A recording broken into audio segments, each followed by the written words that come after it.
Welcome to the Mike Litton Experience podcast. Mike has over 31 years experience in real estate, finance, and investing. He's passionate about being a father, a teacher, a realtor, an investor, and a leader. Everyone has a story, and our passion is to help them tell it. And now, introducing the host of the Mike Litton Experience, Mike Litton. So what can you expect from the Mike Litton Experience? You can expect stories that will inspire, motivate, advice that will sharpen your focus, and expert information on real estate, finance, and market conditions. Move back there. Right. And her parents weren't really super set anywhere. Mm-hmm. So we're like, where do we want to go? Mm-hmm. We went to she grew up in Tucson, mainly. That's where the bulk of her growing up was. Okay. And their family's best friends lived in Vista. Oh, okay. So they would come out here as kids. And so she'd been to San Diego, and always liked it. She always had this kind of dream in the back of her head that she would end up in San Diego. And she didn't really think about it much. I didn't know this. And we went on a trip in 2015. Mm-hmm. And she's like, hey, what would you think about moving to San Diego? I was like, no. That's are you serious? I was like, it's expensive. There's high taxes, there's fires, and there's earthquakes. Are you stupid? It was just. Are you feeling okay? Are you have a fever? Yeah, it just had never even crossed my mind. I was like, why? That doesn't even make sense. So we came out here, and I had my guards up a little bit, but we, I was telling you earlier, I was super into cross country. Yeah. And Balboa Park has the Foot Locker National Cross Country Championships every year. Oh, wow. And so I watched it. I watched it every year. And I remember being I want to find where the course is. Wow. And so I ran there from our Airbnb, and I found it right away. I was like, oh my God, this is the hill. This is the hill. And famous hill. Oh my God, I'm running on the course. Mm-hmm. And I ran down the Florida street that kind of is the north-south street that divides the zoo and the more park side. And it's all these trails, and I was like, what is this place? It was just so beautiful. Yeah. I remember getting to the top of the canyon and just looking out over the sunrise, and I was like, I can't believe it. It just, this was March, and we had literally had our winter coats on, mm-hmm. flying there. Mm-hmm. And I came back. By the way, I was not in shape at this, the time of this run. Mm-hmm. I was gone for 2 hours. So Bethany's like, where is he? Yeah, she thought you'd fall off a cliff or something. Yeah, and I came back. I was like, ugh. Yeah. She's like, are you okay? I was like, yeah, I love it here. Yeah. And then she's like, oh. So we I think we just saw a potential, life, and not only joy, but just building a life. And it was something that we both wanted to do and decided to do. So we paid off all of our debt over the next year, mm-hmm. saved up some money, and then made the move. So yeah, that's cool. So what made you decide that you were going to leave the company in January of 2020? You left, right? What made you decide that you were going to start your own company? I think, to be totally frank, I didn't know exactly what I was going to do. I really you just kind of had it, and you were going to get out of that toxic environment, and okay. Yeah. So yeah, I remember just and like I'm not sure what to do. Like I knew how to like get deals and underwrite them, and I had a network of different buyers to give the deals to. But it was funny because my DocuSign was actually still attached to my email. I asked the old broker for like, hey, can you like send this code to me so I can like just change my email? And then he's like, yeah, sure. He like went in there. He's like, what the heck is it? What is this? Like, found this like contract, and he like threatened to sue me of like that I was like doing similar work. And so I was like, oh fuck, like I gotta like figure out like how to do it. So that kind of shook me up for a bit because I was really worried. He was like threatening to take away my license and sue me. So I was like, okay, like, and that's actually when I like started. I was like, maybe I like should be an agent too, to like represent some friends or different people who were looking at buying or selling. And so that was good in that sense of like being able to develop that like skill. Because it was never like my desire or forte. I'm still like not, it's not my like main focus, but I really am glad I like developed that almost by necessity because I felt just very like I needed to let that situation cool down. Because I didn't want like to just be like not able to do work in town. But you don't want to aggravate it. So yeah, I just instead of stirring it up, you just go somewhere else, do something else, and let it calm down. Yeah, that's cool. Actually, man, you're asking great questions because I'm like remembering all these things of like what really spurred it to where I was like, I'm gonna start like my own business was like actually when it was actually when my grandma was in an accident that put her into like kind of a intensive care like facility. She was living on her own before, living very modestly, low expenses, and then she had an incident happen, and then her expenses went up to like $5,000 a month. She was like, she had some money from the sale of her home, but that was it. It was just like cash, like going down. And my dad was her like trustee, like to make sure that, or administrator, whatever, for her funds, to make sure it was like she's had enough and all that.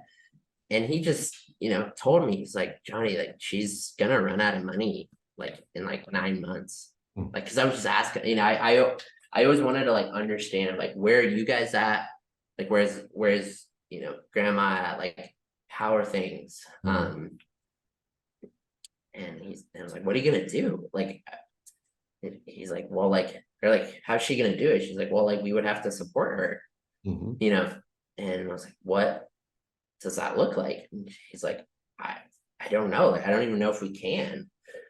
And I think in that moment I just got like so like angry, but like a righteous anger of like, this isn't like right. And I want to be able to do something about this. And like to be able to really create wealth. And so like I had this like vision of like this 5 generations of wealth, of like me being the center, like 0 generation, then my parents, grandparents, children, grandchildren, so 5 generations of wealth. And so like all of my like entities now and like holding companies and LLCs, they're all like around that concept of 5 generations. So that's cool, dude. That was honestly the biggest spark of like really owning businesses, owning and creating wealth, was like that conversation with my dad that just like it broke my heart. And I feel like that's a way that like I've recognized, like whenever you're like people don't know when or how inspiration comes, and it's usually not usually from like super positive experiences. It's like when stuff like can break you and you decide what it means. Mm-hmm. And, and to be able to transform that energy and push it out into something that's super powerful. And so like these different experiences that, I've shared, it's like they've all like transformed me in certain ways. And that one in particular, I would say like was when my mind really started shifting to wealth and ownership more so than just like income and, making, deals and like that has its place inside of, that's a very necessary skill. And I'm like so grateful I like learned how to do that. Mm-hmm. And I can pull that together and like what I'm trying to build now. Yeah, it's cool. So it's another example of life happening for you, right? Yeah, Right. So you mind if I share something with you? please. So I truly, with every fiber of my being, believe that God doesn't give us more than we can handle. Okay. And when we have tribulations, when we have trials in our lives, it's happening for us so that we can be prepared one of these days to come alongside somebody who's going through something similar and needs your counsel. Okay. So I truly believe you're being prepared to be able to help others, kind of like when you started your coaching business at 23 and you weren't going to take advice from yourself, right? Yeah. But now you're in a place where you're learning and you're growing, right? And I believe you're being prepared to be able to help people, coach them, mentor them, whatever. And if it's okay with you, I'd love to encourage you. My entire life has been a series of people that didn't have the time and didn't necessarily have to do what they did, but they stopped and they paid it forward. Okay. They sat with me and said, you're going at this the wrong way. Instead of going this way, go this way. Right. And I try to give them credit, like one of the things that I do is I try to tell people stories of these people that, a lot of them are not here anymore.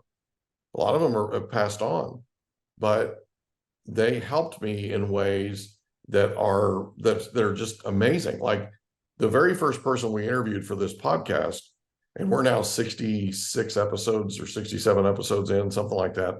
The very first person we interviewed way back when, right, a couple of months ago, had changed my life for the better on several occasions. And he didn't even know it. He had no idea. January of 2000, he was at a dinner that we went to every year that the Building Industry Association did, called The Bull and the Bear. And he was the bull, and there was a bear.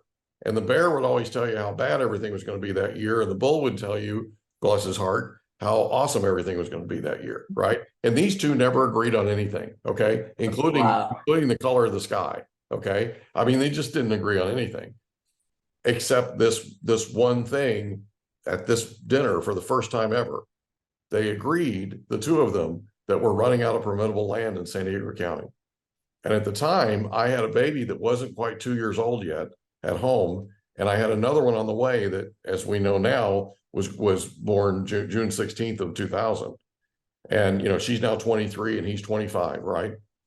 All that time ago, Alan changed my life because I was sitting in that audience and 100% of my business, I was the sole support for my family. 100% of my business was builder. And all of a sudden, this industry that I'm 100% involved in, and I was doing really well, is going away. And I got a chill from head to toe. And I knew I had to go to work. When I walked out of there, I needed to go diversify. Within 12 months, we had started a Keller Williams franchise in Escondido, which we owned for 18 years. Okay.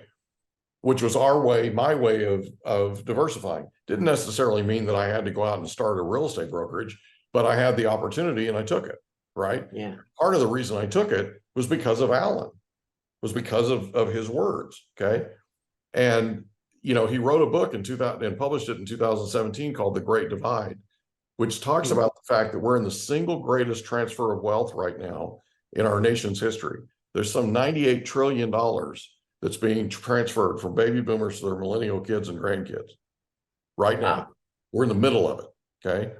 And that wealth that's being transferred, 90% of it's real estate, and the millennials don't want it. They don't want it, okay? So I'm taking it on myself starting January of next year. So here in a couple of months, I'm going to start writing a book with a ghostwriter that I've identified on home ownership. And we're going to take the case directly to millennials as to why home ownership needs to be part of the American dream again. Yeah. Okay. So, and I'm just crazy enough to think that I can drive a national narrative, right? So you're participating in the platform that I believe is going to help put me on a national profile eventually, right? And that will help us promote the book, and that'll help us drive that national narrative. So if you're okay with it, one of the things I'd like to do is when we get into the meat and potatoes of writing the book, I'd like to interview you if you're okay with that. Yeah, One of the absolutely. people that I had highlighted on my list of people that I want to contribute to the book, if that's okay. Yeah. So that would be awesome if you'd be up for that. So I am a millennial, and I know, I am a homeowner. I know. And I know. Well, you're a millennial, you're a homeowner, and you're an investor. Yeah. Right? And that's something that we need to talk about in terms of, and here's the thing. Millennials have PTSD from the Great Recession. Okay. When they were children, they watched all the people around them that they loved dearly, their teachers, their, the people that went to their church, their best friends, parents, their family members, people they loved, lost their homes to foreclosure. Okay. Yeah. And a lot of them lost their homes to foreclosure on very interesting circumstances. Okay. Some of them were flat out lied to, defrauded, the whole thing. And so millennials have this sort of opinion of real estate. They don't trust it. So the whole idea behind this book is we're literally going to break down home ownership and show them that, look, even if you buy a home tomorrow, there are going to be things that are going to happen. Life's going to throw you curveballs. Okay. And no matter what the curveball is, here's how you deal with it. So we're going to talk about bankruptcy. We're going to talk about foreclosure. We're going to talk about short sales. We're going to talk about deed in lieu thereof. We're going to talk about all of those things that are potential remedies for somebody who is in trouble with their home loan. Okay. Yeah. Because millennials fear what they don't know the most. Okay. And so that's why we're writing this. We're going to talk about FICO scores. We're going to talk about how to qualify for a loan. We're going to talk about their different options to qualify for a home loan, right? Different things that can be done where their family can get involved, that kind of thing. We're going to take my 31 plus years experience and we're going to throw it into this book. It'll probably be 800 pages, but we're going to throw it into this book. So I'm joking. It can't be 800 pages. But so far I've got it outlined. We've got 25 chapters. So we'll see how. Keep it to 750 and Yeah, keep it 750, right? It'll keep people's attention, right? Yeah. So anyway, I'd love to have you be a part of it. So that's awesome. So we're up to today. You currently are buying homes, fixing them up and flipping them, right? And then you're also in development now. You were sharing with me the other day that you guys are buying property and you're actually going in and adding units to it, that kind of thing. In fact, you have one right now that you can add some ADUs to, which are auxiliary dwelling units, for people that don't know what an ADU is. Talk a little bit about where you are now. So we've gone through the sort of the progression, if you will, up to today. Talk a little bit about what you're doing. So I'm in like small urban infill development in San Diego specifically right now. Like it's kind of the wild, wild west, like truthfully, because San Diego, like a lot of metropolitan areas, really sparked by the Great Recession. That just eliminated so much like new building that, if you think about it, that we have to build like more and more homes and places for people to live every year. Because we're getting more people. The population is still currently growing. But like we've been behind. I think it was like 13 years in a row. Mhm. And so it's like we're at such a deficit of housing that it's unfortunate, that with the laws of supply and demand, your demand is steadily increasing in general. Mhm. And but your supply is not keeping up, and so it's just created this massive chasm.